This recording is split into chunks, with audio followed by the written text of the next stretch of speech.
ਤੇ ਮੈਨੂੰ ਇੱਕ ਗੱਲ ਦੱਸ, ਕਾਂਗਰਸ ਐ ਕਰ, ਆਮ ਆਦਮੀ ਪਾਰਟੀ ਦੇ ਸਾਰੇ ਕੈਂਡੀਡੇਟ ਦੇਖ ਕਿੱਥੋਂ ਲਿੱਤੇ ਆ? ਇਹਨਾਂ ਦੇ ਪਿਓ ਦੇ ਸੀ? ਕਿੱਥੋਂ ਲਿੱਤੇ ਆ? ਪੁੱਛ ਜਰਾ ਕਿੱਥੋਂ ਲਿੱਤੇ ਆ? ਸਾਰੀ ਕਾਂਗਰਸ ਦੀ ਝੂਠ ਹੈ। ਹੱਸ ਲੋ ਪਰ ਗੱਲ ਸੱਚੀ ਹੈ, ਮੈਂ ਜਿਹੜੀ ਗੱਲ ਕਹਿ ਰਿਹਾ। ਫਿਰ ਮੇਰੀ ਗੱਲ ਨੂੰ ਸਮਝ ਲਓ ਕਿ ਜਿਹੜੀ ਗੱਲ ਇਹਨਾਂ ਨੇ ਕੀ ਉੱਤੋਂ ਲਿਆਂਦੇ ਆ ਸਾਰੇ ਭਾਈ। ਸਾਡੀ ਹੁਣ ਸਰਕਾਰ ਨਹੀਂ, ਕੋਈ ਬੰਦਾ ਸਰਕਾਰ ਚ ਨਹੀਂ। ਧਮਕਾਣ ਕੌਣ ਰਿਹਾ? BSF 40 ਕਿਲੋਮੀਟਰ ਅੰਦਰ ਚਤੀ ਇਹਨਾਂ ਨੇ, ਤੇ ਹੋਰ ਦੱਸ ਧਮਕਾਉਣ ਨੂੰ ਕੌਣ ਰਹਿ ਗਿਆ ਭਾਈ? ਐਵੇਂ ਫਰੋਟੀਆਂ ਕੈਮਰੇ ਸਾਹਮਣੇ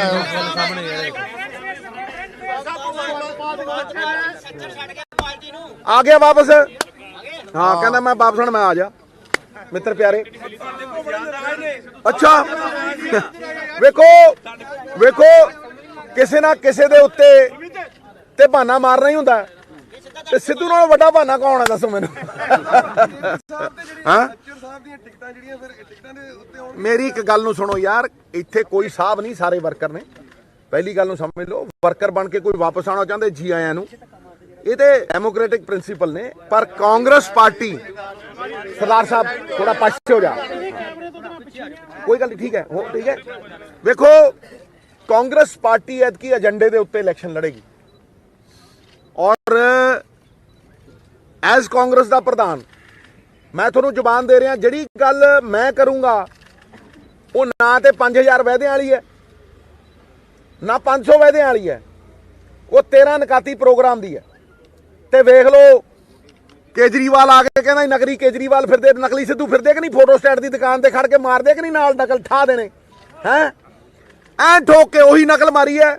ਨਹੀਂ ਤੇ ਇਹਨੂੰ ਪੁੱਛੋ ਇਹ ਪੈਸੇ ਕਿੱਥੋਂ ਲਿਆਊਗਾ। ਵੇਖੋ ਸਭ ਤੋਂ ਵੱਡੀ ਚੀਜ਼ ਹੈਗੀ ਹੈ ਇਨਕਮ ਦੀਆਂ ਜਿਹੜੀਆਂ ਕਾਰਪੋਰੇਸ਼ਨਾਂ ਨੇ, ਚਾਹੇ ਉਹ ਸ਼ਰਾਬ ਦੀ ਕਾਰਪੋਰੇਸ਼ਨ ਜਿਹੜੀ ਇਹਨੇ ਪੌਂਟੀ ਚੱਡੇ ਨੂੰ ਚੁਕਾਤੀ, ਜਿਹੜੀ ਇਹਨੇ ਦੀਪ ਮਲਹੋਤਰਾ ਨੂੰ ਚੁਕਾਤੀ, ਉਹ ਤੋਂ ਘੱਟ ਨਹੀਂ 25000 ਕਰੋੜ ਰੁਪਏ, ਚਾਹੇ L1 ਦੇ ਲਾਇਸੈਂਸ ਹੋਣ, ਚਾਹੇ ਸ਼ਰਾਬ ਹੋਵੇ, ਵੈਟ ਲਾਵਾਂਗੇ।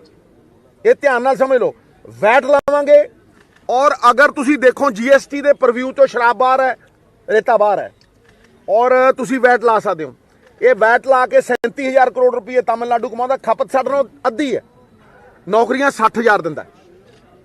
ਇਸੇ ਤਰ੍ਹਾਂ ਰੇਤਾ ਕਰੀਬ 25000 ਕਰੋੜ ਰੁਪਇਆ ਸ਼ਰਾਬ ਚੋਂ, 3000 ਕਰੋੜ ਰੁਪਇਆ ਮੈਕਸਿਮਮ ਅਗਰ ਕੱਢਾਂਗੇ ਤਾਂ 3000 ਕਰੋੜ ਰੁਪਇਆ 2-3 ਸਾਲਾਂ ਦੇ ਵਿੱਚ ਅਸੀਂ ਵਧਾ ਕੇ ਇਹ ਅਸੀਂ ਰੇਤੇ ਚੋਂ ਕੱਢਾਂਗੇ।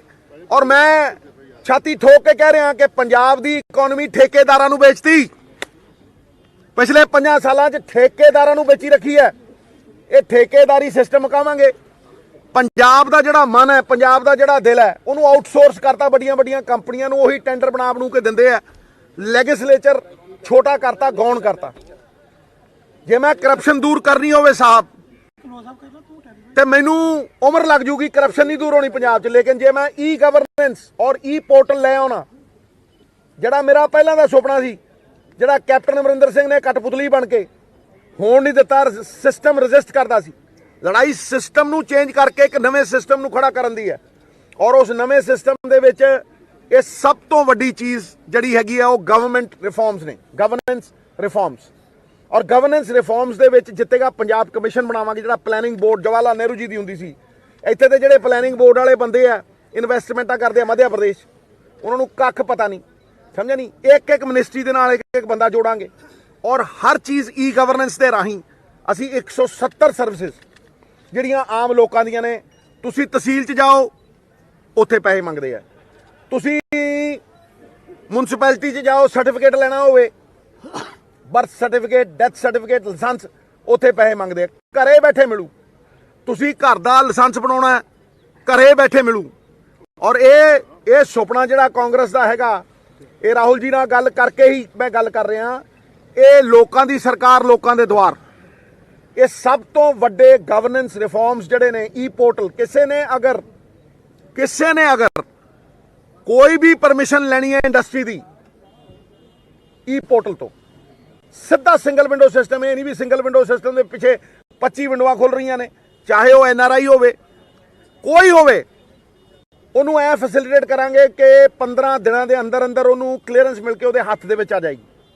ਔਰ ਇਹ ਜਦੋਂ ਗਵਰਨੈਂਸ ਤੈਅ ਹੋਈ, ਫਾਈਲਿੰਗ ਤੈਅ ਹੋਈ ਹੈ, 8-8 ਮਹੀਨਿਆਂ ਫਾਈਲਾਂ ਨਹੀਂ ਹਿਲਦੀਆਂ, ਉਹ ਪੂਰੀਆਂ। ਫਿਰ ਅਗਲਾ ਵੱਡਾ ਪੁਆਇੰਟ ਜਿਹੜਾ ਹੈਗਾ ਕਿ ਗ੍ਰਹਿਣੀਆਂ ਨੂੰ ਜਿਹੜੀਆਂ ਜ਼ਰੂਰਤਮੰਦ ਨੇ, ਇਹ ਸਮਝ ਲੈਣਾ ਹੁਣ ਨੌਕਰੀਸ਼ੁਦਾ ਨਹੀਂ ਕਿ ਤੁਸੀਂ ਕਹੋ ਜੀ ਵੀ ਜਿਹੜੀ ਨੌਕਰੀ ਕਰਦੀ ਹੈ 50,000 ਹੈ ਉਹਨੂੰ ਵੀ ਨਾ, ਜ਼ਰੂਰਤਮੰਦ ਜਿਹੜੀਆਂ ਗ੍ਰਹਿਣੀਆਂ ਨੇ 2,000 ਰੁਪਏ 8 ਸਿਲੰਡਰ। ਪੜ੍ਹਾਈ ਨੂੰ ਪੂਰੀ ਤਰ੍ਹਾਂ ਇਨਸੈਂਟੀਵਾਈਜ਼ ਕਰਾਂਗੇ। 5ਵੀਂ ਪਾਸ ਕਰੇਗੀ 5,000, 8ਵੀਂ ਪਾਸ ਕਰੇਗੀ 10,000, 10ਵੀਂ ਪਾਸ ਕਰੇਗੀ 15,000 ਨਾਲ ਟੈਬਲੇਟ, ਜਿਹੜੀ ਕਿ ਘਰੇ ਬੈਠ ਕੇ ਵੀ ਤੁਸੀਂ ਐਗਜ਼ਾਮਸ ਵਗੈਰਾ ਦੇ ਸਕਦੇ ਹੋ। 12ਵੀਂ ਪਾਸ ਕਰੇਗੀ 20,000 ਰੁਪਏ। ਔਰ ਅਸੀਂ ਐਂਟਰਪ੍ਰੈਨਰ ਕ੍ਰੀਏਟ ਕਰ ਰਹੇ ਹਾਂ। ਅਸੀਂ ਕੋਈ ਇਹ ਲੋਲੀਪੌਪ ਨਹੀਂ ਦੇ ਰਹੇ ਕੇਜਰੀਵਾਲ ਵਾਂਗ ਕਿ ਜੀ ਤੇ 18 ਸਾਲ ਤੋਂ ਉੱਤੇ ਔਰ ਤੇਰੀ ਵੋਟ ਹੈ ਤਾਂ ਹੀ ਤੈਨੂੰ ਅਸੀਂ 1,000 ਰੁਪਏ ਦੇਵਾਂਗੇ, ਤੇ ਜਿਹੜੀਆਂ 18 ਸਾਲ ਤੋਂ ਥੱਲੇ ਆ ਉਹਨਾਂ ਨੂੰ ਕੱਖ ਨਹੀਂ ਦੇਵਾਂਗੇ। ਅਸੀਂ ਉਹਨਾਂ ਨੂੰ ਇਕਨੋਮੀ ਦਾ ਹਿੱਸਾ ਬਣਾ ਰਹੇ ਹਾਂ, ਇਕਨੋਮੀ ਦਾ ਹਿੱਸਾ ਬਣਾ ਰਹੇ ਹਾਂ। ਇੱਕ ਅਗਲੀ ਜਨਰੇਸ਼ਨ ਦੇ ਵਿੱਚ ਇਨਵੈਸਟਮੈਂਟ ਕਰ ਰਹੇ ਹਾਂ, ਪੜ੍ਹਾਈ 'ਚ ਇਨਵੈਸਟਮੈਂਟ ਕਰ ਰਹੇ ਹਾਂ। 23 ਸਕਿੱਲ ਡਿਵੈਲਪਮੈਂਟ ਸੈਂਟਰ ਤੁਸੀਂ ਦੇਖ ਲਓ, ਜਿੰਨੇ ਡਿਵੈਲਪਮੈਂਟ ਸੈਂਟਰ ਨੇ ਸਕਿੱਲ ਡਿਵੈਲਪਮੈਂਟ ਸੈਂਟਰ, ਪੈਸਿਆਂ ਦੇ ਅੱਡੇ ਹੈ, ਪੈਸੇ ਕਮਾਉਣ ਦੇ ਅੱਡੇ। 4,000 ਦੀ ਨੌਕਰੀ ਨਹੀਂ ਦੇ ਸਕਦੇ। ਫਿਰ ਉਹ ਚਾਹੇ ਸਿਲਾਈ ਸਿੱਖੇ, ਚਾਹੇ ਐਮਬਰਾਇਡਰੀ ਸਿੱਖੇ, ਚਾਹੇ ਉਹ ਕੁਕਿੰਗ ਸਿੱਖੇ, ਜਦੋਂ ਉਹ ਸਰਕਾਰੀ ਤੌਰ ਦੇ ਉੱਤੇ ਸਿੱਖੇਗੀ ਤੇ 2 ਲੱਖ ਤੋਂ 16 ਲੱਖ ਦਾ ਇੰਟਰਸਟ ਫ੍ਰੀ ਲੋਨ ਹੈ। ਇਹ ਇਕਨੋਮੀ ਦੇ ਵਿੱਚ ਇਨਵੈਸਟ ਕਿਸ ਤਰ੍ਹਾਂ ਹੋਏਗਾ? ਕਰੀਬ 32,000 ਕਰੋੜ ਰੁਪਈਆ, 30 ਤੋਂ 32,000 ਕਰੋੜ ਰੁਪਈਆ ਰੇਤੇ ਚੋਂ। ਔਰ ਕੋਈ ਵੀ ਸਵਾਲ ਪੁੱਛ ਸਕਦੇ ਹੋ, ਰੇਤੇ ਦੇ ਵਿੱਚੋਂ ਬੜੀ ਸਿੰਪਲ ਹੈ, 1300 ਕਿਲੋਮੀਟਰ ਦਰਿਆ ਹੈ ਸਾਡੇ ਕੋਲ। ਤੇਲੰਗਾਨਾ 300 ਕਿਲੋਮੀਟਰ ਦਰਿਆ ਦੇ ਵਿੱਚੋਂ 2400 ਕਰੋੜ ਰੁਪਈਏ ਕੱਢਦਾ 3 ਸਾਲ ਦੇ। ਸਮਝੋ ਮੇਰੀ ਗੱਲ। ਇਹੋ ਜਿਹੇ ਕਈ ਸਟੇਟ ਨੇ, ਚਾਹੇ ਤੁਸੀਂ ਤੇਲੰਗਾਨਾ ਲੈ ਲਓ, ਚਾਹੇ ਤੁਸੀਂ ਆਂਧਰਾ ਪ੍ਰਦੇਸ਼ ਲੈ ਲਓ, ਜਿਨ੍ਹਾਂ ਨੇ ਇਹ ਕਰਕੇ ਦਿਖਾਇਆ ਔਰ ਹਜ਼ਾਰ ਕਰੋੜ ਤੋਂ ਉੱਤੇ ਲੈਂਦੇ ਆ। ਸਾਡੇ ਕੋਲ ਮੈਕਸਿਮਮ ਦਰਿਆ ਹੈ। ਤੇਲੰਗਾਨਾ ਇੱਕ ਹਫ਼ਤੇ 'ਚ 50 ਕਰੋੜ ਰੁਪਈਆ ਕੱਢਦਾ ਰੇਤੇ ਚੋਂ, ਔਰ ਉਹ ਵੀ ਪੀਲਾ ਰੇਤਾ ਹੈ, ਕੱਕਾ ਰੇਤਾ। ਅਸੀਂ 1300 ਕਿਲੋਮੀਟਰ ਜੋ ਘੱਟ ਤੋਂ ਘੱਟ ਦੀ 2 ਤੋਂ 3,000 ਕਰੋੜ ਰੁਪਏ ਕੇਬਲ ਦੀ ਮੋਨੋਪੋਲੀ ਤੋੜਾਂਗੇ। ਇੱਕ MSO ਹੈ ਜੁਝਾਰ, ਔਰ ਕਿਹਦਾ ਉਹ? ਸੁਖਬੀਰ ਦਾ ਦਲਾਲ। ਸਮਝੇ ਨਹੀਂ? ਨਾ 5 ਪੈਸੇ ਲਿੱਤੇ ਉਹ ਤੋਂ ਕਦੇ, ਤੇ ਨਾ ਹੀ ਸਟੇਟ ਨੂੰ ਆਏ ਆ। ਜੇ ਤੇ ਕੋਈ ਸੈਟੇਲਾਈਟ ਤੋਂ ਲੈਂਦਾ ਹੈ, ਜੇ ਵੱਡੇ ਚੈਨਲ ਨੇ ਉਹ ਸੈਟੇਲਾਈਟ ਤੋਂ ਲੈਂਦੇ ਨੇ, ਗਵਰਨਮੈਂਟ ਆਫ ਇੰਡੀਆ ਨੂੰ ਪੇ ਕਰਦੇ ਨੇ। ਲੇਕਿਨ ਜਿਹੜਾ ਬੰਦਾ ਪੰਜਾਬ ਦੀ ਕੇਬਲ ਨੂੰ ਯੂਜ਼ ਕਰੇਗਾ, ਸਾਡੀ ਧਰਤੀ ਤੋਂ ਪਈ ਹੋਈ ਹੈ ਉਹ ਕੇਬਲ, ਸਾਡੇ ਪੋਲਾਂ ਦੇ ਉੱਤੇ ਹੈ ਉਹ ਕੇਬਲ, ਉਹ ਕੈਰੇਜ ਫੀ ਦੇਗਾ ਔਰ 101% ਦੇਗਾ। MSO ਅਸੀਂ 1 ਨਹੀਂ 10 ਲਿਆਵਾਂਗੇ। ਕੰਪੀਟੀਸ਼ਨ ਕ੍ਰੀਏਟ ਕਰਾਂਗੇ। ਜਿਹੜੀ 450 ਨੂੰ ਕੇਬਲ ਹੈ ਇਹ 200 ਨੂੰ ਵਿਕੇਗੀ। ਇਹ ਤੁਸੀਂ ਦੇਖਿਓ, ਤੁਸੀਂ 200 ਸਵਾ 200, ਕਿਉਂਕਿ ਜਦੋਂ ਕੰਪੀਟੀਸ਼ਨ ਹੋਏਗਾ ਇਹ 200 ਸਵਾ 200, ਫਿਰ ਅਸੀਂ ਕੈਰੇਜ ਫੀ ਲਾਵਾਂਗੇ, ਉਹਨੂੰ ਕੈਰੇਜ ਫੀ ਦੇਣੀ ਪਏਗੀ। ਔਰ ਜਿਹੜੇ ਟੈਲੀਵਿਜ਼ਨ ਸੈਟਸ ਨੇ ਇਹ ਕਰੀਬ 2 ਕਰੋੜ ਹੈ ਪੰਜਾਬ 'ਚ। ਇਹ ਦੱਸਦੇ ਆ 10 ਲੱਖ, 1 ਕਰੋੜ 90 ਲੱਖ ਦਾ ਖਾਂਦੇ ਆ ਇਹ। ਇਹਨਾਂ ਦੇ ਕੰਪਿਊਟਰ ਨੂੰ ਕਿਸੇ ਨੇ ਹੱਥ ਨਹੀਂ ਪਾਇਆ। ਮੈਂ ਕਹਿ ਰਿਹਾ ਕਿ ਅਸੀਂ ਹੱਥ ਪਾਵਾਂਗੇ। ਰੇਡਾਂ ਰੂਡਾਂ ਵੱਜੀਆਂ ਨੇ। ਜੇ ਕਾਂਗਰਸ ਦੀ ਸਰਕਾਰ ਬਣ ਗਈ, ਜਾਂ ਮਾਫੀਆ ਹੋਏਗਾ ਜਾਂ ਸਿੱਧੂ ਹੋਏਗਾ। ਇੱਕ ਮਿੰਟ ਅੱਗੇ ਚੱਲ, ਇੱਕ ਮਿੰਟ ਅੱਗੇ ਚੱਲਣ ਹਜੇ ਮੈਂ ਖਤਮ ਨਹੀਂ ਹੋਇਆ। 1,500 ਕਰੋੜ ਬੱਸਾਂ ਤੋਂ 3,000 ਪਰਮਿਟ, 8,000 ਬੱਸਾਂ ਚੱਲਦੀਆਂ। ਪਾਲਿਸੀ 'ਚ ਕੋਈ ਚੇਂਜ ਨਹੀਂ ਹੋਈ, ਹਲੇ ਵੀ ਕੋਈ ਚੇਂਜ ਨਹੀਂ ਹੋਈ ਪਾਲਿਸੀ 'ਚ। 1.5 ਰੁਪਈਆ ਟੈਕਸ ਇਹਨਾਂ ਦੀਆਂ ਬੱਸਾਂ ਦੇ ਉੱਤੇ, ਵੋਲਵੋ ਦੀਆਂ ਬੱਸਾਂ ਦੇ ਉੱਤੇ, ਠੀਕ ਹੈ ਕਿ ਨਹੀਂ? ਘੱਟ। ਤੇ ਲੱਖੀ ਬਣਾਉਂਦਾ ਟਾਈਮ ਟੇਬਲ, ਹੁਣ ਭਜਾਇਆ, ਠੀਕ ਹੈ। ਤੇ 1.5 ਰੁਪਈਆ ਟੈਕਸ PRTC ਦੀਆਂ ਖੜਕਦੀਆਂ ਹੋਈਆਂ ਬੱਸਾਂ ਦੇ ਉੱਤੇ ਜ਼ਿਆਦਾ। ਤੁਸੀਂ ਸੋਚ ਸਕਦੇ ਹੋ ਕਿ ਕਿਸ ਤਰੀਕੇ ਨਾਲ ਮਾਰੀ ਹੈ ਇਹਨਾਂ ਨੇ। ਔਰ 2 ਬੱਸਾਂ ਤੋਂ ਇਹਨਾਂ ਦੀ 6,000 ਦੀ ਫਲੀਟ ਹੈ, ਸਾਰੀ ਦੀ ਸਾਰੀ ਪ੍ਰੋਫਿਟ 'ਚ ਹੈ। ਔਰ ਜਿਹੜੀ ਪੰਜਾਬ ਰੋਡਵੇਜ਼ ਦੀ ਸਾਰੀ ਥੱਲੇ, ਸਾਡੇ ਸਾਰੇ ਹੋਟਲ ਮਾਰ ਕੇ ਆਪਦੇ 5 ਸਟਾਰ ਹੋਟਲ ਖੜੇ ਕਰ ਲਏ। ਮਤਲਬ ਇਹਨਾਂ ਨੇ ਬਿਜ਼ਨਸ ਕੀਤਾ ਹੈ। ਔਰ ਚਾਹੇ ਰੇਤ ਹੋਵੇ, ਇਹ ਕਰੀਬ 30-32 ਹਜ਼ਾਰ ਕਰੋੜ ਰੁਪਈਆ ਔਰ 18,000 ਕਰੋੜ ਟੈਕਸਾਂ ਦੀ ਕੰਪਲਾਇੰਸ। ਇਹ ਧਿਆਨ ਨਾਲ ਸਮਝ ਲਿਓ, ਇਹ ਲਾਈਨ ਯਾਦ ਰੱਖਿਓ। ਇਹ 40-50 ਹਜ਼ਾਰ ਕਰੋੜ ਰੁਪਇਆ ਗਵਰਨਮੈਂਟ ਦੀਆਂ ਸਕੀਮਾਂ 'ਚ ਪਾ ਕੇ ਡਬਲ ਕਰਾਂਗੇ। 1 ਲੱਖ ਕਰੋੜ ਕਰਾਂਗੇ ਇਹਨੂੰ। ਅੱਜ ਪੰਜੀ ਨਹੀਂ ਇਹਨਾਂ 'ਚੋਂ ਕੱਢਦੇ ਇਹ, ਔਰ ਪੰਜੀ ਦੁੱਗਣੀ ਹੁੰਦੀ ਨਹੀਂ। ਕਰਜ਼ਾ ਲੈ ਕੇ ਕਰਜ਼ਾ ਮੋੜਦੇ ਆ, ਔਰ ਇਹੀ ਪੈਸਾ ਜਿਹੜਾ ਹੈਗਾ EMPLOYਆਂ ਦੇ ਉੱਤੇ ਖਰਚ ਹੋਏਗਾ। ਮੈਂ ਗਰੰਟੀ ਦਿੰਦਾ ਤੁਹਾਨੂੰ ਕਿ ਐਸੀ ਪਾਲਿਸੀ ਲੈ ਕੇ ਆਵਾਂਗੇ, ਚਾਹੇ ਐਜੂਕੇਸ਼ਨ ਹੋਵੇ, ਚਾਹੇ ਹੈਲਥ। ਮੈਂ ਤੁਹਾਨੂੰ ਡਿਕਲੇਅਰ ਕਰਾਂਗਾ ਜਦੋਂ ਮੈਨੀਫੈਸਟੋ ਦੇ ਵਿੱਚ ਪਏਗੀ, ਤੁਹਾਨੂੰ ਆਪ ਨੂੰ ਹਿਸਾਬ ਹੋਏਗਾ ਕਿ ਜਿਹੜਾ ਡਿਸਟ੍ਰਿਕਟ ਦੇ ਵਿੱਚ ਬੰਦਾ ਜੁਆਇਨ ਕਰੇਗਾ, ਉਸ ਡਿਸਟ੍ਰਿਕਟ 'ਚੋਂ 7 ਸਾਲ ਨਿਕਲੇਗਾ ਨਹੀਂ, ਉਹਦੀ ਟ੍ਰਾਂਸਫਰ ਹੀ ਨਹੀਂ ਹੋਏਗੀ। ਇੱਧਰ ਬਦਲ ਇੰਨੇ ਪੈਸੇ ਲਿਆ ਫਲਾਨਾ, ਇਹ ਬੰਦ ਕਰ ਦਿਆਂਗੇ, ਖਤਮ ਕਰ ਦਿਆਂਗੇ, ਇਹ ਮੁੱਦਾ ਹੀ ਮੁਕਾ ਦਿਆਂਗੇ। ਮੈਂ ਤੁਹਾਨੂੰ ਦੱਸ ਰਿਹਾ ਔਰ ਮੈਂ ਤੁਹਾਨੂੰ ਇਹ ਕਹਿ ਰਿਹਾ ਕਿ ਸਰਪਲਸ ਮਨੀ ਦੇ ਨਾਲ ਕੋਈ EMPLOYE ਤੰਗ ਨਹੀਂ ਰਹਿਣ ਦਿਆਂਗੇ, ਖਾਸ ਤੌਰ ਦੇ ਉੱਤੇ ਟੀਚਰ। ਔਰ ਮੈਂ ਬਿਲਕੁਲ ਤੁਹਾਨੂੰ ਐਨ ਲਿਖ ਕੇ ਟਿਕਾ ਕੇ ਦਊਂਗਾ ਵੀ ਇੱਥੋਂ ਪੈਸੇ ਆਉਣੇ ਤੇ ਇੱਥੇ ਲੱਗਣਗੇ। 5 ਲੱਖ ਬੰਦਿਆਂ ਨੂੰ ਅਰਬਨ ਇੰਪਲੋਇਮੈਂਟ ਗਾਰੰਟੀ ਮਿਸ਼ਨ ਮਿਲੇਗੀ। ਕੋਈ ਮਜ਼ਦੂਰ ਐਸਾ ਨਹੀਂ ਰਹੇਗਾ ਜਿਹੜਾ 300 ਰੁਪਏ ਤੋਂ ਘੱਟ ਦਿਹਾੜੀ ਕਰੇਗਾ, ਕੋਈ। ਔਰ ਹਰੇਕ ਦੀ ਰਜਿਸਟ੍ਰੇਸ਼ਨ, ਅੱਜ ਤੱਕ ਕਿਸੇ ਨੇ 56 ਲੱਖ ਮਜ਼ਦੂਰਾਂ ਦੀ ਗੱਲ ਨਹੀਂ ਕੀਤੀ। ਇਹ ਕੇਜਰੀਵਾਲ ਤਾਂ ਪੌਣੇ 5 ਸਾਲ ਬਾਅਦ ਆਇਆ ਔਰ ਪੌਣੇ 5 ਸਾਲ ਬਾਅਦ ਆ ਕੇ ਉਰੇ ਸ਼ਗੂਫੇ ਛੱਡਣ ਲੱਗ ਗਿਆ। ਜੋ ਸਿੱਧੂ ਕਹਿੰਦਾ ਸੀਗਾ ਉਹੀ ਅੱਗੇ ਲਾਤਾ ਵੀ ਇਨਕਮ ਅਸੀਂ ਇੱਥੋਂ ਲਿਆਵਾਂਗੇ। ਇਹਨੂੰ ਪੁੱਛੋ ਵੀ ਦੀਪ ਮਲਹੋਤਰੇ ਨੂੰ ਤੂੰ ਠੇਕੇ ਦਿੱਤੇ ਕਿ ਨਹੀਂ, ਤੂੰ ਪ੍ਰਾਈਵੇਟਾਈਜ਼ ਕੀਤੀ ਕਿ ਨਹੀਂ ਲਿਕਰ, ਤੂੰ ਪੌਂਟੀ ਚੱਡੇ ਨੂੰ ਦਿੱਤੇ ਕਿ ਨਹੀਂ ਦਿੱਤੇ। ਇਹਨੂੰ ਪੁੱਛੋ ਕਿ ਬਾਦਲਾਂ ਦੀਆਂ ਜਿੰਨੀਆਂ ਲਿਊਕਰੇਟਿਵ ਬੱਸਾਂ ਨੇ, ਜਿਹੜੇ ਵੀ ਲਿਊਕਰੇਟਿਵ ਰੂਟ ਨੇ 에ਅਰਪੋਰਟ ਤੱਕ, ਉਹਨਾਂ ਨੂੰ ਕੌਣ ਜਾਣ ਦਿੰਦਾ ਉੱਥੇ। ਇਹਨੂੰ ਪੁੱਛੋ 8 ਲੱਖ ਨੌਕਰੀ ਇਹਨੇ ਕਹੀ ਸੀ, ਇੱਥੇ ਆ ਕੇ ਕਹਿ ਗਿਆ 26 ਲੱਖ। 8 ਲੱਖ ਨੌਕਰੀ ਕਹੀ ਸੀ, ਇਹ ਤਾਂ 440 ਦਿੱਤੀ ਗਈ ਆ RTI 'ਚ, 440। ਮੈਂ ਕਹਿ ਰਿਹਾ 5 lakh skilled, semi skilled, unskilled labour ਨੂੰ ਅਸੀਂ urban employment guarantee mission first time in India 50,000 ਰੁਪਏ ਠੇਕਿਆਂ ਦੇ ਉੱਤੇ ਨੌਕਰੀ, 50 ਤੋਂ 60,000। ਟੈਸਮੈਕ 35 ਤੋਂ 40 ਦਿੰਦਾ, 50 ਤੋਂ 60,000। 70,000 ਜਿਹੜੇ ਅਸੀਂ ਸਟਾਕਯਾਰਡ ਬਣਾਵਾਂਗੇ ਰੇਤੇ ਦੇ, ਜਿੱਥੋਂ ਰੇਤਾ ਚੱਕਣਾ, ਇੱਕ ਚੱਕਣ ਵਾਲੇ ਟਰੱਕ ਹੋਣਗੇ ਤੇ ਇੱਕ E-ਗਵਰਨੈਂਸ ਨਾਲ ਆਨਲਾਈਨ ਪੋਰਟਲ ਦੇ ਉੱਤੇ ਆਰਡਰ ਦਿੱਤਾ ਹੋਇਆ, ਰੇਟ ਫਿਕਸ ਹੋਏਗਾ 1,000-1,200 ਰੁਪਏ। ਇਹ ਫਿਕਸ ਹੋਏਗਾ। ਅੱਜ ਤੱਕ ਤੁਸੀਂ ਦੇਖਿਆ ਕਦੇ ਰੇਤੇ ਦਾ ਰੇਟ ਫਿਕਸ ਹੋਇਆ? ਜਦੋਂ ਰੇਤੇ ਦਾ ਰੇਟ ਹੀ ਨਹੀਂ ਫਿਕਸ ਹੋਣਾ, ਜਦ ਦੇਖੋ ਸਪਲਾਈ ਤੋੜ ਦਿੰਦੇ, ਕਦੇ 5,000 ਦੀ ਟਰਾਲੀ, ਕਦੇ 10,000 ਦੀ ਟਰਾਲੀ। ਕਾਲੀਆਂ ਵੇਲੇ ਮੈਂ 20,000 ਦੀ ਟਰਾਲੀ ਵਿਕਦੀ ਦੇਖੀ, ਤੇ ਗਰੀਬ ਕਿੱਥੋਂ ਮਕਾਨ ਪਾਊ। ਰੇਟ ਫਿਕਸ ਹੋਏਗਾ 1,000-1,200, ਇਦੋਂ ਵੱਧ ਨਹੀਂ। ਠੀਕ ਹੈ ਜੀ, ਵੋਲਿਊਮ ਵਧੇਗਾ। ਕੋਈ ਟਰੱਕ ਜਿਹੜਾ ਸਰਕਾਰੀ ਰੰਗ 'ਚ ਰੰਗਿਆ ਨਹੀਂ ਹੋਇਆ, ਫੱਟ ਦੇਣਾ ਇੰਪਾਊਂਡ ਹੋਏਗਾ, ਉਹਦੇ ਤੇ ਰੇਟ ਵੀ ਹੋਏਗਾ, ਡੇਟ ਵੀ ਹੋਏਗੀ, ਵੇਟ ਵੀ ਹੋਏਗੀ। There is nothing called the sand mining mafia. It is the transport mafia. ਇਹ ਕੋਈ ਬੁੱਕਲ 'ਚ ਚੁੱਕ ਕੇ ਨਹੀਂ ਕੋਈ ਲੈ ਗਿਆ ਰੇਤਾ, ਸਮਝੇ ਨਹੀਂ। ਇਸ ਕਰਕੇ ਉਹਦੇ ਤੇ ਚਿਪਸ ਲੱਗੀਆਂ ਹੋਣਗੀਆਂ। ਸ਼ਰਾਬ ਸਾਰੀ ਦੀ ਸਾਰੀਆਂ ਡਿਸਟਿਲਰੀਆਂ, ਕੋਈ ਪ੍ਰਾਈਵੇਟ ਡਿਸਟਿਲਰੀ ਨਹੀਂ ਹੋਏਗੀ। ਸਾਰੀ ਦੀ ਸਾਰੀ ਸ਼ਰਾਬ ਪ੍ਰਾਈਵੇਟ ਡਿਸਟਿਲਰੀਆਂ 'ਚ ਨਹੀਂ, ਸਰਕਾਰੀ ਡਿਸਟਿਲਰੀਆਂ ਵੇਚਣਗੀਆਂ। ਉਹਨਾਂ ਦੇ ਉੱਤੇ ਚਿਪ ਲੱਗੀ ਹੋਏਗੀ, ਕੰਪਿਊਟਰਾਈਜ਼ਡ ਹੋਏਗਾ, ਸਮਝੋ ਨਹੀਂ। ਵੈਟ ਲੱਗੇਗਾ, ਰੇਟ ਫਿਕਸ ਹੋਣਗੇ, ਕੋਈ ਸਮਗਲਿੰਗ ਨਹੀਂ। ਔਰ ਐਕਸਾਈਜ਼ ਦੀ ਜਿਹੜੀ 4 ਤੋਂ 5,000 ਕਰੋੜ ਰੁਪਈਆ ਚੋਰੀ ਹੁੰਦੀ ਹੈ, ਸਮਗਲਿੰਗ ਹੁੰਦੀ ਹੈ, ਇਹ ਸਾਰੀ ਬੰਦ ਕਰਾਂਗੇ। ਇਹ ਸਾਡਾ ਪਲਾਨ ਹੈ। ਉਦੋਂ ਅੱਗੇ ਚਾਹੇ ਵਿਮਨ ਇੰਪਾਵਰਮੈਂਟ ਦੀ ਗੱਲ ਹੋਵੇ, ਚਾਹੇ ਹੈਲਥ ਹੋਵੇ, ਚਾਹੇ এনवायरमेंट ਹੋਵੇ, ਚਾਹੇ ਐਂਟਰਪ੍ਰੀਨਿਓਰਸ਼ਿਪ ਹੋਵੇ, ਇਹ ਸਾਰੀਆਂ ਚੀਜ਼ਾਂ ਦੇ ਉੱਤੇ ਤੁਹਾਨੂੰ ਅਸੀਂ 3-3 ਲਾਈਨਾਂ ਦੇਵਾਂਗੇ। ਤੇ 13 ਬਾਬੇ ਨਾਨਕ ਦੇ ਪੁਆਇੰਟ ਦੇ ਉੱਤੇ 13 ਤੋਲਣ ਵਾਲੇ ਤੇ ਮੇਰਾ ਕਰਦੇ ਰਹੇ ਆ। ਮੇਰਾ ਬਿਜ਼ਨਸ, ਮੇਰੀਆਂ ਖੱਡਾਂ, ਮੇਰੀਆਂ ਬੱਸਾਂ। ਬਾਬੇ ਨਾਨਕ ਦਾ ਚੱਕ ਸਾਹਿਬ ਗੁਰਦੁਆਰੇ ਵਾਲੇ ਬਰਤਾਨ ਤੋਂ ਪ੍ਰੇਰਣਾ ਲੈ ਕੇ 13 ਤੋਲਣ ਵਾਲਾ 13 ਪੁਆਇੰਟ ਏਜੰਡਾ ਮੈਂ ਦੇ ਆਇਆ ਕੱਲ ਕਾਂਗਰਸ ਹਾਈ ਕਮਾਂਡ ਨੂੰ। ਉਹ ਮੈਨੀਫੈਸਟੋ ਦੇ ਵਿੱਚ ਕਿਹੜਾ ਲਵਾਂਗੇ ਤੁਹਾਨੂੰ ਛੇਤੀ ਦੱਸਾਂਗੇ। ਬਲਕਿ ਮੈਂ ਇਸ ਮਾਡਲ ਨੂੰ ਕੱਲ ਤੋਂ ਬ੍ਰੇਕ ਕਰਾਂਗਾ। ਬਲਕਿ ਮੈਂ ਤੁਹਾਨੂੰ ਸਾਰਿਆਂ ਨੂੰ ਇਨਵਾਈਟ ਕਰਦਾ ਕਿ ਮੈਂ ਪੰਜਾਬ ਮਾਡਲ ਦਾ ਅਗਲਾ ਹਿੱਸਾ ਬ੍ਰੇਕ ਕਰਾਂਗਾ, ਚਾਹੇ 2 ਦਿਨਾਂ ਬਾਅਦ ਕਰਾਂ, ਚਾਹੇ ਕੱਲ ਕਰਾਂ। ਬਟ ਤੁਸੀਂ ਇੰਨਾ ਉਹ ਰੱਖਣਾ ਕਿ ਇਹਦਾ ਬਜਟਰੀ ਐਲੋਕੇਸ਼ਨ ਹੋਏਗੀ। ਇਹ ਕੋਈ ਸਕੀਮ ਨਹੀਂ ਹੋਏਗੀ, ਇਹ ਕੋਈ ਜੁਗਾੜ ਨਹੀਂ ਹੋਏਗਾ, ਇਹ ਕੋਈ ਲੋਲੀਪੌਪ ਨਹੀਂ ਹੋਏਗਾ ਰੈਪਰ ਵਾਲਾ। ਇਹਦੇ ਪਿੱਛੇ ਬਜਟਰੀ ਐਲੋਕੇਸ਼ਨ ਹੋਏਗੀ, ਟਾਈਮ ਬਾਉਂਡ ਰਿਸਰਚ ਹੋਏਗੀ, ਔਰ ਇਹ ਦੱਸਾਂਗੇ ਵੀ ਆ ਇੱਥੋਂ ਪੈਸੇ ਲਿਆਵਾਂਗੇ ਤੇ ਇੱਥੇ ਲਾਵਾਂਗੇ। It will be a clear cut decision. Government reform, ਚਾਹੇ ਤਹਿਸੀਲ ਦੀ ਚੋਰੀ, ਚਾਹੇ ਕਾਰਪੋਰੇਸ਼ਨਾਂ ਦੀ ਚੋਰੀ, ਚਾਹੇ ਇੰਪਰੂਵਮੈਂਟ ਟਰਸਟਾਂ ਦੀ ਚੋਰੀ, ਹਾਂਜੀ, ਚਾਹੇ ਥਾਣਿਆਂ ਦੀ ਚੋਰੀ, ਇਹ ਤੋਂ ਮੁਕਤ ਕਰ ਦਿਆਂਗੇ। ਇੱਕ ਖਸਰਾ ਨੰਬਰ ਦੇ ਉੱਤੇ 5 ਪਲਾਟ ਵਿਕੇ ਹੋਏ। ਜ਼ੀਰਕਪੁਰ ਜਾ ਕੇ ਦੇਖੋ, ਖੜ ਕੇ ਦੇਖੋ। ਗਰੀਬ ਬੰਦਾ ਉਹ ਪਲਾਟਾਂ ਨੂੰ ਵੇਚਣ ਦੇ ਲਈ 8 ਥਾਂ ਦੇ ਉੱਤੇ ਉਹ ਪਲਾਟ ਮੰਗਦਾ।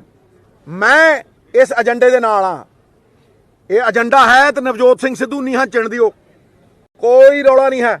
ਜੇ ਮੈਨੂੰ ਇਹ ਗਵਰਨਮੈਂਟ ਰਿਫਾਰਮਸ ਦੇ ਵਿੱਚ 4 ਦੀ ਵੀ ਡਿਊਟੀ ਲੱਗ ਗਈ, ਜ਼ਿੰਦਗੀ ਕੱਢ ਦੂੰ, ਲੇਕਿਨ ਉਹ ਲੋਕਾਂ ਤੱਕ ਪਹੁੰਚਾ ਦੂੰ। ਇਹ ਹੁਣ ਕੈਪਟਨ ਅਮਰਿੰਦਰ ਸਿੰਘ ਨਹੀਂ ਹੈ, ਰਬੜ ਦਾ ਗੁੱਡਾ, ਨਾਚ ਮੇਰੀ ਬੁਲਬੁਲ, ਹਾਂਜੀ, ਐ ਬਾਹ ਮਰੋੜੀ ਆਈ ਉਹ ਕੀ ਹੋਇਆ ਕੀ ਹੋਇਆ ਕੀ ਹੋਇਆ, ਉਹ ਈਡੀ ਹਰ ਰੋਜ਼ ਰੋਂਦਾ ਰਿਹਾ, ਆਪਦੀ ਜਾਨ ਬਚਾਉਂਦਾ ਰਿਹਾ। ਤੇ ਮੈਨੂੰ ਇੱਕ ਗੱਲ ਦੱਸੋ, ਜਿਹੜਾ ਕਹਿੰਦਾ ਸੀਗਾ ਸਿੱਧੂ ਤੇਰੇ ਲਈ ਦਰਵਾਜ਼ੇ ਬੰਦ ਕਰ ਦੂੰ, ਕੋਈ ਸੋਚਦਾ ਸੀਗਾ ਵੀ ਕੈਪਟਨ ਅਮਰਿੰਦਰ ਸਿੰਘ ਲੈ ਜੂ? ਤੇ ਜੇ ਬਾਬੇ ਨੇ ਮਿਹਰ ਕੀਤੀ, ਤੇ ਬਾਬੇ ਨੇ ਮਿਹਰ ਕੀਤੀ, ਕਰਤਾਰਪੁਰ ਦਾ ਲਾਂਘਾ ਖੁੱਲਿਆ ਔਰ ਇਹ ਚੋਰੀ ਦਾ ਬੋਹੜ ਦਾ ਦਰਖਤ ਮੁੱਛਾਂ ਵਾਲਾ ਪੱਟ ਕੇ ਆਓ ਮਾਰਿਆ, ਤੇ ਫਿਰ ਭਾਈ ਇਹ ਵੀ ਵਿਸ਼ਵਾਸ ਕਰੋ ਕਿ ਬਾਬੇ ਇਹ ਕੈਪਟਨ ਅਮਰਿੰਦਰ ਸਿੰਘ ਨੂੰ ਲੈਣਾ, ਇਹਦਾ ਕਾਂਗਰਸ ਚੋਂ ਖਦੇੜਿਆ ਜਾਣਾ, ਇਹੀ ਪ੍ਰਮਾਣ ਹੈ ਕਿ ਬਦਲਾਵ ਹੈ, ਸੈਲਾਬ ਹੈ, ਔਰ ਲੋਕ ਵਿਸ਼ਵਾਸ ਕਰਨਗੇ ਇਸ ਸਿਸਟਮ ਦੇ ਬਦਲਾਵ ਨੂੰ। ਮੈਂ ਕੇਜਰੀਵਾਲ ਸਾਹਿਬ ਦੇ ਕੋਈ ਨਿੱਜੀ ਤੌਰ ਦੇ ਉੱਤੇ ਖਿਲਾਫ ਨਹੀਂ, ਲੇਕਿਨ ਮੈਂ ਉਹਦੇ ਝੂਠ ਦੇ ਉਹਦੇ ਕੋੜ ਕਿੱਲੇ ਵਾਂਗ ਰੰਗ ਬਦਲਣ ਦੇ ਉੱਤੇ ਖਿਲਾਫ ਹਾਂ। ਮੈਂ ਤੇ ਇਹ ਕਹਿੰਦਾ ਵੀ ਇਹਦਾ ਰਾਧੇ ਦੇਵ ਕੋੜ ਕਿੱਲਾ ਹੋਣਾ ਚਾਹੀਦਾ, ਜਿੰਨੀ ਛੇਤੀ ਇਹ ਰੰਗ ਬਦਲਦਾ। ਇਹ ਕੋੜ ਕਿੱਲਾ ਮੈਂ ਕਿਉਂ ਕਹਿਣਾ, ਭਾਈ ਅਸੀਂ 4 ਸਾਲ ਡਰੱਗ ਦੇ ਖਿਲਾਫ ਲੜਦੇ ਰਹੇ, ਕੋਈ ਨਿੱਜੀ ਲੜਾਈ ਨਹੀਂ ਸੀ, ਡਰੱਗ ਦੇ ਖਿਲਾਫ ਲੜਦੇ ਰਹੇ, ਬੇਅਦਬੀ ਦੀਆਂ ਮੈਂ ਕਹਿੰਦਾ ਹਰ ਥਾਂ ਦੇ ਉੱਤੇ, ਬੁਰਜਵਾਰ ਸਿੰਘ ਜਾ ਕੇ ਕੈਪਟਨ ਸੁਜਾਤਾ ਮੈਂ ਮਾਰ ਟਵੀਟ, ਹਾਂਜੀ, ਹਰ ਥਾਂ ਦੇ ਉੱਤੇ ਸਵਾਲ ਕੀਤੇ। ਤੇ ਇਹ ਬੰਦਾ, ਇਹਦੇ ਕੋਲ ਕੋਈ ਜਵਾਬ ਹੈ? ਮੈਂ ਚਿੱਠੀ ਇਹਦੀ ਰਿਲੀਜ਼ ਕੀਤੀ ਸੀ, ਤੁਹਾਨੂੰ ਘਿਣ ਆਊਗੀ ਜੇ ਤੁਸੀਂ ਚਿੱਠੀ ਪੜੋਗੇ। ਇਹਨੇ ਲੇਟ ਕੇ ਪੈਰ ਤਲਵੇ ਚੱਟ ਕੇ ਮਾਫੀ ਮੰਗੀ।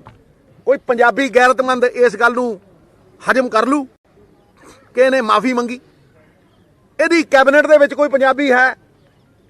ਇਹ ਰਿਮੋਟ ਕੰਟਰੋਲ ਤੋਂ ਉੱਥੇ ਅੱਜ ਵੀ ਬੋਰਡ ਲਾਇਆ ਕੇਜਰੀਵਾਲ ਇੱਕ ਮੌਕਾ, ਕਿਉਂ ਪੰਜਾਬੀ ਮਰ ਗਿਆ ਕੋਈ ਹੈ? ਇੱਕ ਮੌਕਾ ਪਿਛਲੀ ਵਾਰ ਦਿੱਤਾ ਤਾਂ ਸੀ ਮੌਕਾ, ਅੱਜ ਤੱਕ NRI ਵੀਰ ਜਿਹੜੇ ਨੇ ਸਾਡੇ, ਉਹਨਾਂ ਨੂੰ ਹਿਸਾਬ ਨਹੀਂ ਦੇ ਸਕਿਆ ਇਹ ਬੰਦਾ। ਇੱਥੇ 8-8 ਬੰਦਿਆਂ ਨੂੰ ਟਿਕਟਾਂ ਅਨਾਉਂਸ ਕਰਤੀਆਂ, ਅੱਜ ਵੀ ਉਹੀ ਰੌਲਾ ਚੱਲੀ ਜਾਂਦਾ। ਮੈਂ ਕਿਹਾ ਫਿਰ ਮੈਨੂੰ ਦੱਸ, ਜਦੋਂ ਇਹ ਆਪ ਬਣਿਆ ਸੀਗਾ ਉਹਨੂੰ ਫੋਨ ਕਾਲ ਕੀਤੀ ਸੀ? ਆਪਦੀ ਵੇਲੇ ਤਾਂ ਘੋੜੀ ਤੇ ਚੜ ਗਿਆ, ਠਹਿਰ ਨਾ ਯਾਰ, ਆਪਦੀ ਵੇਲੇ ਤਾਂ ਘੋੜੀ ਤੇ ਚੜ ਗਿਆ ਬੰਦਾ ਤੇ ਕਿਹਾ ਜੀ ਮੈਂ ਮੁੱਖ ਮੰਤਰੀ। ਤੇ ਪਿਛਲੀ ਵਾਰ ਕਦੋਂ ਅਨਾਉਂਸ ਕੀਤਾ ਇਹਨੇ? ਉਦੋਂ ਵੀ ਇਹੀ ਚਾਹੁੰਦਾ ਸੀਗਾ ਵੀ ਮੈਂ MLA ਬਣਾ ਲਾਂ। ਇਹਦਾ ਭਾਂਡਾ ਫਾੜ ਕੀਤਾ ਉਹਨੇ, ਭਾਂਡਾ ਫੋੜ ਕੀਤਾ ਇਹਨੇ, ਉਹ ਕੁਮਾਰ ਵਿਸ਼ਵਾਸ ਨੇ। ਯਾਰ ਮਨਸ਼ਾ ਬੜੀ ਮਤਲਬ ਮੈਂ ਹੁਣ ਕੀ ਕਹਾਂ, ਮਨਸ਼ਾ ਸਿਰਫ ਇੰਨੀ ਹੈ ਵੀ ਲੋਕਾਂ ਨੂੰ ਲਾਸਟ ਮੂਮੈਂਟ ਤੇ ਆ ਕੇ ਬਰਗਲਵਾ ਦਿਓ। ਉਹ ਕੋਈ ਰੋਡ ਮੈਪ ਤੇ ਦੱਸ, ਤੂੰ ਤਾਂ ਸਿੱਧੂ ਵਾਲੀਆਂ ਉਹ ਕਰੀ ਜਾਂਦਾ, ਤੇਰੇ ਕੋਲ ਸ਼ਰਾਬ ਤੋਂ ਕਿੱਥੋਂ ਪੈਸੇ ਆਉਣੇ? ਦੱਸ ਤੂੰ ਮੈਨੂੰ, ਤੂੰ ਵਿਕਿਆ ਹੋਇਆ? ਮੈਂ ਕਹਿੰਦਾ ਤੂੰ ਵਿਕਿਆ ਹੋਇਆ। ਦੀਪ ਮਲਹੋਤਰੇ ਨੂੰ ਤੂੰ 2 ਜ਼ੋਨ ਦੀ ਪਾਲਿਸੀ ਨੂੰ ਚੇਂਜ ਕਰਕੇ 4 ਜ਼ੋਨ ਦੀ ਪਾਲਿਸੀ ਨਾ ਦਿੱਤੀ ਹੋਵੇ, ਮੈਂ ਰਾਜਨੀਤੀ ਛੱਡ ਦੇਣਾ। ਚੱਲ ਆ ਜਾ ਮੈਦਾਨ 'ਚ ਆ, ਠੀਕ ਹੈ? ਤੂੰ ਨਾ ਪੌਂਟੀ ਚੱਡੇ ਨੂੰ ਸ਼ਰਾਬ ਦੇ ਠੇਕੇ ਦਿੱਤੇ ਹੋਣ, ਦਿੱਲੀ ਦੇ ਵਿੱਚ ਗਲੀ ਸ਼ਰਾਬ ਨਾ ਵੇਚ ਰਿਹਾ ਹੋਵੇ ਤੇ ਨਾ ਵਟਾ ਦੂੰ ਜਾ। ਮੈਂ ਕਹਿੰਦਾ ਠੋਕ ਕੇ 8 ਲੱਖ ਨੌਕਰੀ ਗਈ। ਕਿਉਂ ਇਹ ਬੋਰਡ ਉਹਦੇ ਭਗਵੰਤ ਦੇ ਲਾਇਆ, ਤੇ ਜਿਹੜੇ ਦਾਰੂ ਦੇ ਠੇਕੇ ਦਿੱਤੇ ਆ ਭਗਵੰਤ ਨੇ ਦਿੱਤੇ ਆ। ਇਹ ਜਿਹੜਾ ਮਾਸਟਰਾਂ ਨੂੰ ਝੂਠ ਬੋਲਿਆ ਭਗਵੰਤ ਨੇ ਬੋਲਿਆ। ਭਗਵੰਤ ਤਾਂ ਝੂਠਾ ਹੈ ਨਹੀਂ, ਕੋਈ ਜ਼ਰੂਰੀ ਤਾਂ ਨਹੀਂ ਹੈ ਵੀ ਮੇਰਾ ਕੋਈ ਵੀ ਬੰਦਾ ਕੋਈ ਵਿਰੋਧੀ ਉਹ ਕਰੀ ਜਾਣਾ। ਉਹ ਤਾਂ ਮੈਨੂੰ ਗੁਰੂ ਕਹਿੰਦਾ, ਮੈਂ ਨਾ ਉਹਦੇ ਨਾਲ ਬੜੀ ਮਤਲਬ ਜ਼ਮਾਨੇ ਦਾ ਪਿਆਰ ਹੈ। ਮੈਂ ਉਹਦੇ ਬਾਰੇ ਕਿਉਂ ਕਹਾਂ ਬਈ, ਜਦੋਂ ਉਹ ਚੋਰ ਹੈ ਨਹੀਂ ਤੇ ਮੈਂ ਕਿਉਂ ਕਹਾਂ ਉਹਨੂੰ ਇਹ ਚੋਰ ਹੈ? ਇਹਨੂੰ ਕਹਿਣਾ ਇਹ ਪੈਸੇ ਖਾਂਦਾ ਠੋਕ ਕੇ, ਮੈਂ ਇਹਨੂੰ ਕਹਿਣਾ ਇਹ ਬੱਸਾਂ ਚਲਾਉਂਦਾ, 1 ਮਿੰਟ, ਇਹ ਬੱਸਾਂ ਚਲਾਉਂਦਾ ਬਾਦਲਾਂ ਦੀਆਂ, ਮੈਂ ਕਹਿਣਾ ਇਹ ਦੀਪ ਮਲਹੋਤਰੇ ਦੇ ਨਾਲ ਅੱਟੀ ਸੱਟੀ ਲਾਉਂਦਾ, ਅੱਟੀ ਛੋਟੀ ਲਾ ਕੇ ਇਹਨੇ ਸਾਰੇ ਸ਼ਰਾਬ ਦੇ ਪ੍ਰਾਈਵੇਟਾਈਜ਼ ਕੀਤੀ। ਮੈਂ ਕਹਿਣਾ ਇਹ ਪੌਂਟੀ ਛੋਟੇ ਨਾਲ ਰਲਿਆ। ਮੈਂ ਕਹਿਣਾ ਇਹ ਇੱਥੇ ਆ ਕੇ ਝੂਠ ਬੋਲਦਾ ਸਾਡੇ ਪ੍ਰੋਫੈਸਰਾਂ ਨੂੰ ਵੀ ਮੈਂ ਪੱਕੇ ਕਰ ਦੂੰ।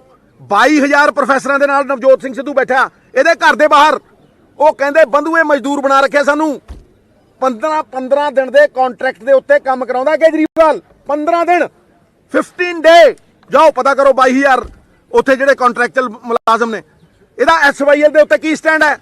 ਇਹਨੂੰ ਪੁੱਛੋ, ਦੱਸ ਬਈ ਤੇਰਾ SYL ਦੇ ਉੱਤੇ ਕੀ ਸਟੈਂਡ ਹੈ? ਕੋਈ ਪੰਜਾਬੀ ਇਹਦੀ ਕੈਬਨਿਟ 'ਚ ਹੈ? ਇਹ ਮਤਲਬ ਬਾਹਰੋਂ ਰਿਮੋਟ ਕੰਟਰੋਲ ਦੇ ਨਾਲ ਪੰਜਾਬ ਨੂੰ ਚਲਾਉਣਗੇ। ਅੱਜ ਆ ਕੇ 10 ਨਕਾਤੀ ਪ੍ਰੋਗਰਾਮ ਦੇਤਾ ਤੇ ਉਹਦੇ 'ਚ ਦੇਖ ਲੈ ਜਿਹੜਾ ਪਹਿਲੀ ਇਨਕਮ ਵਾਲਾ ਸਾਰਾ ਸਿੱਧੂ ਦਾ ਪ੍ਰੋਗਰਾਮ ਹੈ, ਫੋਟੋ ਸਟੈਟ ਦੀ ਦੁਕਾਨ ਤੇ ਖੜ ਜਾਂਦੇ ਆ ਉੱਥੇ। ਕੇਜਰੀਵਾਲ ਆ ਰਿਹਾ ਜੀ ਚੰਡੀਗੜ੍ਹ, ਉਹਨੇ CM ਫੇਸ ਦੂਸਰੇ ਪਾਸੇ ਕਾਂਗਰਸ 3 ਫੇਸਿਸ ਨੂੰ ਲੈ ਕੇ ਚੱਲ ਰਹੀ ਹੈ। ਤੁਹਾਡਾ ਜਾਖੜ ਸਾਹਿਬ ਚੰਨੀ, ਤੁਸੀਂ ਅੱਜ ਸਟਿਲ ਅਗਰੀ ਵਿਦ ਇਸ ਫਾਰਮੂਲੇ ਨਾਲ ਕਿ ਜਾਂ ਤੁਸੀਂ ਹੋਰ ਚਾਹੁੰਦੇ ਹੋ ਕਿ ਇਹ ਨਾ ਕਾਂਗਰਸ ਦਾ ਅਨਾਉਂਸ ਹੋਣਾ ਚਾਹੀਦਾ? ਦੇਖੋ ਮੇਰੀ ਇੱਕ ਗੱਲ ਸੁਣੋ, ਹਾਈ ਕਮਾਂਡ ਨੇ ਪਿਛਲੀ ਵਾਰ ਕਿਸੇ ਨੂੰ ਦੱਸ ਕੇ ਅਨਾਉਂਸ ਕੀਤਾ ਸੀ ਛੋਟੇ ਭਾਈ ਲਾਸਟ ਟਾਈਮ ਮਜੀਠੇ 5-10 ਦਿਨ ਰਹਿੰਦੇ ਸੀ ਇਲੈਕਸ਼ਨ ਹੋਣ ਨੂੰ ਤੇ ਉੱਥੇ ਰਾਹੁਲ ਜੀ ਨੇ ਆ ਕੇ ਖੜਾ ਕਰਤਾ ਸੀ ਹੱਥ। ਇਹ ਰਾਹੁਲ ਜੀ ਦੇ ਹੱਥ ਹੈ, ਪ੍ਰਿयंका जी ਦੇ ਹੱਥ ਹੈ, ਮੈਡਮ ਦੇ ਹੱਥ ਹੈ। 70 ਸਾਲ ਉਹਨਾਂ ਨੇ ਪਾਰਟੀ ਚਲਾਈ ਹੈ, 70 ਸਾਲ ਉਹਨਾਂ ਨੇ ਦੇਸ਼ ਨੂੰ ਆਜ਼ਾਦੀ ਦਵਾਈ, ਕੌਂਸਟੀਟਿਊਸ਼ਨ ਦੀ ਰਚਨਾ ਕੀਤੀ ਹੈ। ਕੋਈ ਛੋਟੀ ਮੋਟੀ ਪਾਰਟੀ ਹੈ? पंडित जवाहरलाल नेहरू, सरदार पटेल, मौलाना आजाद, हाँ जी, प्रताप सिंह कैरों, वेखता सही नाम, लाल बहादुर शास्त्री, महात्मा गांधी, हाँ जी। तो ये कोई छोटी मोटी पार्टी है? भाई अनुभव है उन्होंने कोल। फिर डॉक्टर अंबेडकर ने सानू साडा संविधान दिता, जिहड़ी साडी होली बुक है, उहदे च जस्टिस, इक्वालिटी, उही तो लड़न की ताकत दिंदे ने। ਤੇ ਜਿਹੜੇ ਲੋਕਾਂ ਨੇ 70 ਸਾਲ ਪਾਰਟੀ ਚਲਾਈ ਹੋਵੇ, ਵੇਖੋ ਰਾਜਨੀਤੀ 'ਚ ਜਵਾਰ ਭਾਟਾ ਆਉਂਦਾ ਹੈ ਪਰ ਪਾਰਟੀਆਂ ਨਹੀਂ ਕਦੇ ਮਰਦੀਆਂ, ਖੜੀਆਂ ਹੋ ਜਾਂਦੀਆਂ ਵਿਚਾਰਧਾਰਾ ਦੇ ਨਾਲ, ਸਮਝੋ। ਔਰ ਇਹ ਪ੍ਰਮਾਣ ਹੈ ਆਉਣ ਵਾਲਾ ਸਮਾਂ ਕਿ ਅਸੀਂ ਆਪਣੀ ਹਾਈ ਕਮਾਂਡ ਨੂੰ ਮੰਨਾਂਗੇ, ਸਾਨੂੰ ਮੰਨਣਾ ਚਾਹੀਦਾ। ਔਰ ਮੇਰੀ ਅਪੀਲ ਹੈ ਕਿ ਕਾਂਗਰਸ ਨੂੰ ਕੋਈ ਨਹੀਂ ਹਰਾ ਸਕਦਾ, ਕਾਂਗਰਸ ਆਪਦੇ ਆਪ ਨੂੰ ਹਰਾ ਲੈਂਦੀ ਹੈ। ਕੋਈ ਕਿਸੇ ਦਾ ਭਾਈ ਖੜ ਗਿਆ, ਕੋਈ ਕਿਸੇ ਨੂੰ ਥੋੜੀ ਜੀ ਚੀਜ਼ ਨਾ ਮਿਲੀ ਤੇ ਉਹ ਭੱਜ ਗਿਆ, ਸਮਝਦਾ ਨਹੀਂ। ਇਹ ਚੀਜ਼ਾਂ ਜਿਹੜੀਆਂ ਨੇ ਅਸੀਂ ਪੰਜਾਬ ਨੂੰ ਅੱਗੇ ਅਗਰ ਰੱਖ ਕੇ ਅਗਰ ਇਕੱਠੇ ਹੋ ਕੇ ਇਲੈਕਸ਼ਨ ਲੜਾਂਗੇ, ਮੇਰੇ ਲਈ ਤਾਂ ਸਾਰੇ ਹੀ ਰੱਬ ਵਰਗੇ। ਮੈਂ ਤੇ ਅੱਜ ਤੱਕ ਕਿਸੇ ਕਾਂਗਰਸ ਦੇ ਕਾਰਜਕਰਤਾ, ਜਦੋਂ ਮੈਂ ਬੀਜੇਪੀ 'ਚ ਵੀ ਸੀ, ਕੋਈ ਬੀਜੇਪੀ ਦਾ ਕਾਰਜਕਰਤਾ ਤੇ ਅੱਜ ਕੋਈ ਕਾਂਗਰਸੀ ਕਾਰਜਕਰਤਾ, MLA MP ਅਗਰ ਮੇਰੇ ਖਿਲਾਫ ਬੋਲ ਦਿੰਦਾ ਤੇ ਮੈਂ ਹੱਥ ਬੰਨ ਕੇ ਕਹਿਣਾ ਮੇਰਾ ਛੋਟਾ ਭਾਈ ਹੈ, ਮੇਰੇ ਕਰਮ ਕੱਟੇ।